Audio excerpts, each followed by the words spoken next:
So saang homeschool provider naka-connect yung teacher ninyo? Your Honor, hindi ko na po maalala po yung pangalan po. Kinilala ba ng DepEd yung pagtapos nyo sa high school? Your Honor, hindi ko po alam. Your Honor, wala po ako maalala po na mayroon pong any records po. Ito ang sikat na linya ng kasalukuyang mayor ng Bamban Tarlac na si Alice Go. Kasalukuyan siyang iniimbestigahan sa Senado dahil na rin sa di umanong pagkakaroon niya ng koneksyon sa dalawang iligal na pogo o online pasugalan. Inaakusahan din ng mayor na maaring isang asset mula China dahil na rin sa kakulangan ng dokumento na magpapatunay ng kanyang Filipino citizenship at ang pabago-bagong testimonya ng alkalde. Magandang buhay at welcome po sa aking channel. Bago po natin ituloy ang kwentuhan, kung kayo po ay mahilig sa mga solve at unsolved na mga kaso na ikinuwento sa Tagalog, maaari nyo pong i-click ang subscribe at notification bell para updated kayo sa mga bagong videos na pinupost ko linggo-linggo. Taong 2003 na magsimula ang POGO o Philippine Offshore Gaming Operators Services o online pasugalan. Sa kabila ng pagiging ilegal nito sa mga karatig bansa, pinayagang mag-operate ng legal ang mga ito sa Pilipinas para di umano sa pera at trabahong maipapasok sa bansa. Sunod-sunod na raid ang naganap sa Luzon sa pangunguna na rin ng PAOK o Presidential Anti-Organized Crime Commission dahil na rin sa mga report ng kidnapping at pang-aabuso. Una nang ni-raid ang isang pogo house sa Bamban Tarlac na sinundan naman ng isa pa sa Porac, Pampanga na sinasabing pag-aari ng Lucky South 99. Napag-alaman na hindi lang basta online pasugalan ang inaalok ng mga naglalakihang building ng mga pogo. Marami dito ang sapilitang nagtatrabaho para mang-scam o mambudol ng tao o tinatawag din nilang scam farm. Naging daan din ng mga pogo para lumala ang human trafficking, cryptocurrency at love scam. Marami sa trabahador ay nagmula sa iba't ibang bansa tulad ng Thailand, China, Burma at Malaysia na pinangakuan ng mas malaking kita. Sa kabila ng pagtanggi ng mga ito na manloko ng kapwa, marami sa kanila ang sumusunod na lamang dahil na rin sa pananakit ng mga nagbabantay. Ang unang compound sa Bamban Tarlac na tinawag ding Baofu Compound ang unang ni-raid ng PAOK noong March 13. Tinatayang nasa 10 hektarya ang compound na may sariling grocery, warehouse, mga villas na may mga swimming pool at mga hidden tunnels. May mga vault din na naglalaman ng milyong-milyong piso, dolyar at mga passports ng mga POGO workers. Nakuha din ng mga government IDs na in-issue sa mga foreigners, smartphones, mga SIM cards, flash drives at mga dokumentong naglalaman ng mga transaksyon ng sinasabing POGO Hub. Sa patuloy na investigasyon, nakaladkad ang kasalukuyang mayor ng Bamban na si Alice Go. Ang sinasabing lupa na pinagtayuan ng Zhu Yuan Technology na may POGO permit ay pag-aari ng Baofu Land Development Incorporated. Isang sasakyan din na nakaparada sa loob ng compound ang nakapangalan sa alkalde. Maliban sa dati di umanong shareholder ng kumpanya si Go, naging sentro ng balita ang tunay niyang nasyonalidad dahil sa hindi nagtutugma ang kanyang mga dokumento at mga pahayag. Ang senador na si Sherwin Win Gatchalian na may lahi ding Chinoy ang nangunguna sa pagsugpo ng iligal na mga pogo at tuluyang pagbabawal nito sa bansa. Bagamat sa parehong partido ang dalawa, hindi ito naging hadlang sa senador na questionin ang pagkakasangkot ng mayor sa mga pogo hubs. May 7 na magkaroon ng unang hearing sa pangunguna ni Senator Hontiveros ukol sa resolution na isinumite ni Senator Gatchalian sa di umano'y iligal na gawain sa loob ng mga pogo hubs kasama na dito ang ni-raid na Baofu Compound sa Bamban Tarlac. Kilalanin natin ang kontrobersyal na mayor ng Bamban Tarlac ayon sa kanyang mga interview at mga pahayag.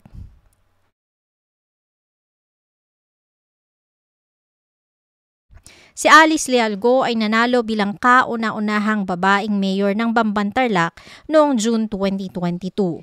Siya ay nirekomenda ng dating mayor ng Bamban na si Jose Antonio Feliciano, ngunit maliban dito, walang malinaw na impormasyon kung paanong nagkakilala ang dalawa.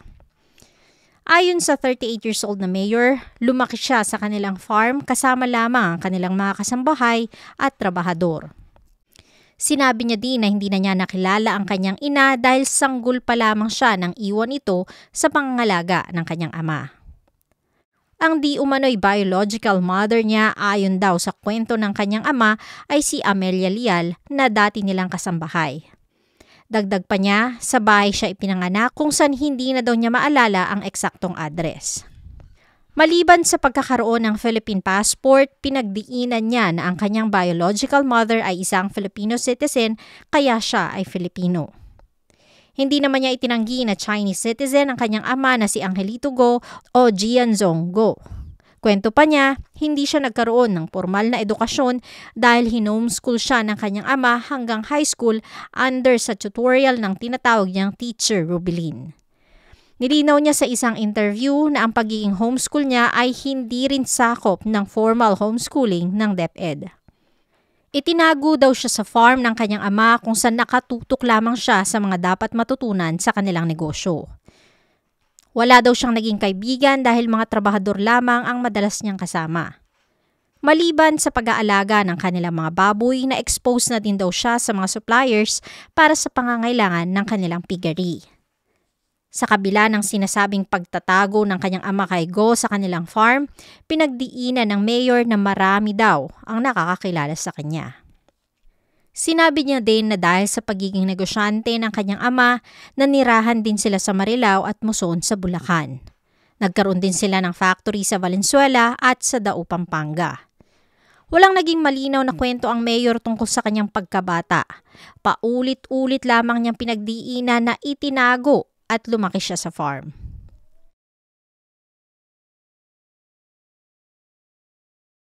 Ako po ay simpleng mamamayan, isa din ito sa paulit-ulit na litanya ng alkalde. Ngunit sa patuloy na investigasyon, na-question ang sinasabi niyang simpleng pamumuhay sa farm. Ayon sa mga records, si Go ay co-owner at major shareholder ng humigit 12 kumpanya na nagmamanage ng mga piggery, meat shops, food processing, mga garments, hog farm supplements, at buy and sell ng mga sasakyan. Tinatayang 10.25 million pesos ang ininvest ng mayor sa mga ito. Ilan dito ay ang QJJ Embroidery sa Valenzuela, QJJ Meat Shops, at ang West Cars Incorporated na buy and sell naman ng mga mamahaling sasakyan. Sa record ng taong 2022, sinasabing 11 companies na lang ang pagmamayari ni Go pagkatapos niyang di umanong ibenta ang kanyang share sa Baofulan Development Incorporated bago ang kanyang pagtakbo bilang mayor ng Bamban. Maliban dito, nananatiling co-owner ng 2 naglalakihang real estate development companies na based sa Quezon City ang mayor. Naging questionable din ang pagtaas ng net worth ng alkalde taong 2022-2023 dahil mula 36 million pesos tumalon ito sa humigit 178 million pesos na suportado ng kanyang SALN o Statement of Assets, Liabilities and Net Worth. Dinepensahan naman ito ni Go na nagsasabing may errors sa mga entries. Ayon sa mga report, tinatayang nasa 300 million pesos ang assets ni Go kung saan kasama na ang 9 na properties sa Marilao, Bamban at Capas, 3 dump trucks, helicopter at ang milyong-milyong laman ng kanyang bangko. Una nang itinanggi ng alkalde na pagmamayari niya ang limited edition na McLaren 620R. Ayon sa kanya, hiniram niya lang ito sa kaibigan para sa isang car show sa Bamban, ngunit nang tanungin siya sa Senado kung sino ang may-ari, first name lang ang nabigay ni Go dahil hindi daw niya maalala ang apelyido. Maliban dito, nagmamay-ari din di umano ang alkalde ng halos 16 na mga mamahaling sasakyan na nakarehistro sa kanyang pangalan ayon sa records ng LTO. Muli itong itinanggi ni Go kung saan sinabi niya na ito ay parte ng kanilang kumpanyang West Cars. Nilinaw niya din na naibenta na ang kanyang helicopter, ngunit katulad ng mga naunang sagot, Your Honor, hindi ko po maalala pa rin ang ibinigay niyang sagot nang tanungin kung sino ang napagbentahan. Sa kabila ng kontrobersyang kinakaharap, patuloy ang suporta ng mga Tarlaqueño sa kanilang mayor.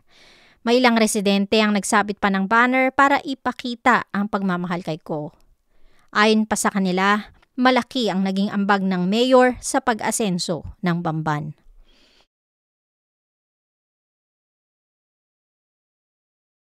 Naging laman ng mga balita at kumalat ang mga memes ni Mayor Alice Go pagkatapos ng mga unang hearing kung saan iisa lang ang naging sagot niya sa mga katanungan ng mga senador. Hindi ko na po alam, Your Honor.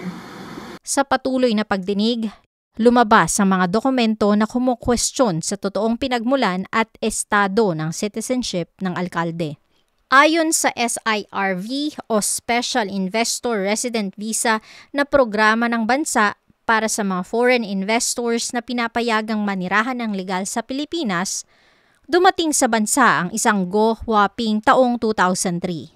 Isang Lin Wenyi na Chinese national at ina ni Go Huaping ang nag-apply ng visa. Hindi din nakaligtas sa mga netizen ang pagkakahawig ng mga ID pictures ng sinasabing tunay na pagkatao ni Go.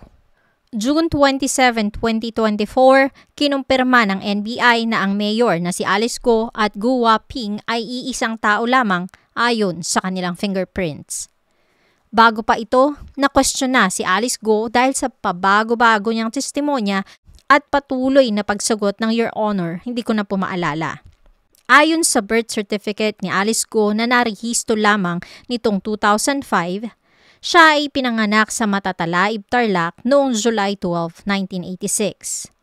Ang biological father niya ay si Angelito Go, businessman at Filipino citizen na taliwas sa una ng sinabi ni Mayor na ito ay Chinese citizen. Isang Amelia Lial naman ang nakarehistro bilang kanyang ina na isa ding Filipino citizen.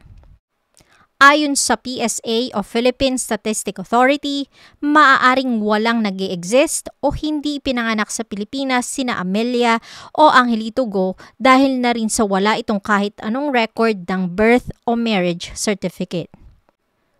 Sa patuloy na pagtanggi ni Go na ang kanyang ina ay isang Chinese, prinisenta ni Senator Win Gatchalian ang mga flight records ng di umano'y tunay na mga magulang ni Go na sina Li Wenyin at Jian Xiang Go kung saan halos 170 times na magkasamang nagpabalik-balik ang dalawa sa China sa loob lamang ng 7 hanggang 8 taon. Una nang sinabi ni Go na siya ay nag-iisang anak, ngunit nang lumabas na ang ebidensya ng mga birth certificate ni na Sheila at Ximen Lial Go, binago ng alkalde ang nauna na niyang pahayag. Inamin niya na kapatid niya ang dalawa at ayaw niyang madamay pa ang mga ito sa kontrobersyang kinakaharap kung kaya't itinanggi niya ito noong una. Nirekomenda ng PSA ang pagkansela sa birth certificate ni Alice Go o Go Huaping dahil sa mga sinasabing irregularities ng dokumento. Sa patuloy na paninindigan ni Alice Go o Go Huaping na siya ay Filipino at hindi asset ng China, inilabas ni Senator Gatchalian noong July 10 ang isa pang ebidensya na sumasalungat sa sinasabi ng alkalde na siya ay homeschooled. Ayon sa senador, nag-aral si Go Huaping sa Grace Christian High School o Grace Christian College na ngayon simula 2000 hanggang 2003 nang siya ay grade 1, 2 at grade 3 ayon na rin sa kanilang school records. Isa pang naging palaisipan ang di umanong pag-feature ng isang pahayagan sa China nang manalo si Go bilang alkalde ng Bamban. Dagdag pa dito ang di umanong pagta-travel ni Go kasama ang mga magulang at mga kapatid na una nang itinanggi ng suspendidong alkalde. Dahil na rin sa isinumiteng complaint ng DILG, tuluyan ang sinuspende noong June 3 ang kasalukuyang mayor ng Bamban na si Alice Go dahil na rin sa investigasyong nangyayari ukol sa kanyang koneksyon sa mga Pogo hubs na natuklasang may mga iligal na gawain at sa kung ano talaga ang tunay na pagkatao ng dalaga.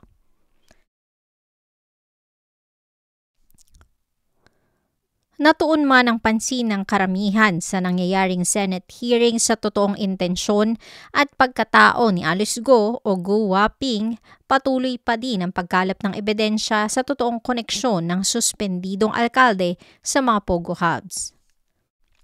Una nang isiniwalat ni Senator Gatchalian ang koneksyon ni Go sa Sun Yuan Technology Incorporated na nag-operate ng Pogo sa Baofu Compound sa Bamban, Tarlac. Ayon sa mga artikulo, ang Hongsheng Gaming Technology Incorporated ang unang nag-operate ng Pogo sa Baofu Compound. Inisyuhan ng permit ng PAGCOR ang Hongsheng na in-apply ni Alice Go. Taong 2023, ni-raid ang Hongsheng at tuluyang pinasara dahil sa di umanong mga iligal na gawain. Pumalit ang Zuyuan Technology Incorporated na nabigyan din ng lisensya na mag-operate ng online pasugalan sa Baofu Compound. Hindi nagtagal, na-raid din ito dahil sa mga report ng human trafficking, scamming at iba pang cybercrimes. Ang huling pag-raid na naganap noong March 2024 ang siyang naging susi para kalkalin ang totoong pagkatao ng suspendidong mayor, ang kanyang magarabong pamumuhay at ang koneksyon niya sa mga kumpanya na nangunguna sa mga iligal na gawain. Lumalabas din na ilan sa mga business partners ni Alice Go ay may mga criminal cases sa karatig bansa. Isa dito ay ang puganteng si Wang Ziyang na sinasabing wanted di umano sa China at isa sa shareholders ng Baofu Land Development Incorporated. Ngunit gaya ng mga naunang salaysay ni Go, hindi daw alam ng alkalde na isang kriminal ang kanyang business partner. Pinatunayan naman ng dokumento mula sa SEC o Securities and Exchange Commission na isa pa rin sa major shareholders ng Baofu Land Development Incorporated si Go na taliwas sa kanyang salaysay na ibinenta niya ito bago pa siya pumasok sa politika. Natagpuan din sa isa sa mga vault ang mga electric bills mula September 2023 hanggang February 2024 na nagkakahalagang 15.1 million pesos at statement of account mula sa isang housekeeping agency na parehong nakapangalan sa sinuspinding alkalde. Sa patuloy na operasyon ng PAOK, ni-raid din ang 5 villas sa Fontana Leisure Park sa Mabalacat, Pampanga dahil sa di umano'y pagtatago ng mga nakatakas na POGO operators mula sa Bamban. Natagpuan ang ilang mga papeles tulad ng bank book, travel pass, casino VIP cards at 5 passports na nakapangalan kay Wang Ziyang.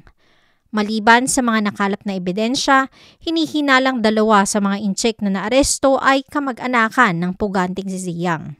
Ayon sa PAOK chief, ang mga bank book ay may mga transaksyon hindi lang sa loob ng bansa, kundi pati sa ibang bansa na maaaring indikasyon ng money laundering. Para sa mga hindi nakakaalam kung ano ang money laundering, ito ay ang proseso kung saan pinapaikot ang pera na nanggaling sa mga iligal na gawain para hindi ito matrace. Questionable din kung bakit inisyuhan ng travel pass ang grupo nila Ziyang noong panahon ng pandemya na hinihinalang na ipatayo ang Pogo Hub sa Bamban. I-verify din ng PAOK ang mga passports na nakapangalan sa pugante na di umano'y business partner ni Go.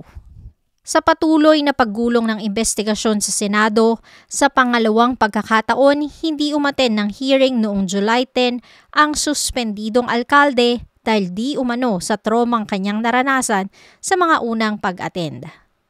Ayon pa sa mga artikulo, nagpadala ng sulat si Go kay Senator Hontiveros para ipaliwanag na lumalala ang kanyang physical at mental kondisyon. Dagdag pa dito, wala di umanong medical professional ang nais magbigay ng medical certificate dahil sa maaring pati sila ay madamay sa kahihiyan at pangungutya ng mga tao na nararanasan daw ni Go. Ayon kay Senator Hontiveros, maaaring magbigay ng medical help ang Senado kung hihilingin ng dating alkalde. Bagamat naiintindihan ng Senado ang importansya ng mental health, idiniin nila na importante ding malaman ang katotohanan sa mga kinakaharap na aligasyon at kaso ni former Mayor Alice Go. Hiniling ng Senate Committee ang pag-issue ng warrant of arrest laban sa dating alkalde kasama ang 7 iba pa dahil sa pagbaliwala nila sa sabina mula sa Senado. Naharap sa patong-patong na kaso ang dating alkalde mula sa iba't ibang ahensya ng gobyerno. Una nang kinasuhan ng PAOK si Go ng qualified human trafficking pagkatapos ng mga naganap na raid sa Baofu Compound kung saan na-rescue ang mga inabusong trabahador. Nahaharap din sa co-warranto case si Go kung saan maaari siyang tuluyang matanggal sa serbisyo bilang mayor ng Bamban. Maliban dito, nahaharap din siya sa graft and administrative complaints na kasalukuyang nakahain sa Office of the Ombudsman. Naglabas na din ng order ang Court of Appeals sa pag-freeze ng bank accounts at iba pang assets ni Alice Gu kasama ang ilan pang individual at mga kumpanya na may kinalaman sa Pogo. Patuloy ang pagtanggi ng kampo ni Alice Go o Go Wapping sa mga aligasyon sa kanya ukol sa pagkakaroon ng koneksyon sa mga iligal na Pogo hubs. Patuloy ding pinaninindigan ng alkalde na siya ay Filipino at hindi espiya mula China. Sa ngayon, patuloy pa rin gumugulong ang investigasyon hindi lang sa dating alkalde kundi sa iba pang politiko at ahensya na maaring may kinalaman sa mga Pogo hubs. Maliban sa nahaharap sa posibleng deportasyon si Alice Go, maaari siyang makulong kapag napatunayan na siya ang primary enabler ng mga Pogo hubs hindi lang sa Tarlac kundi pati na rin sa Pampanga.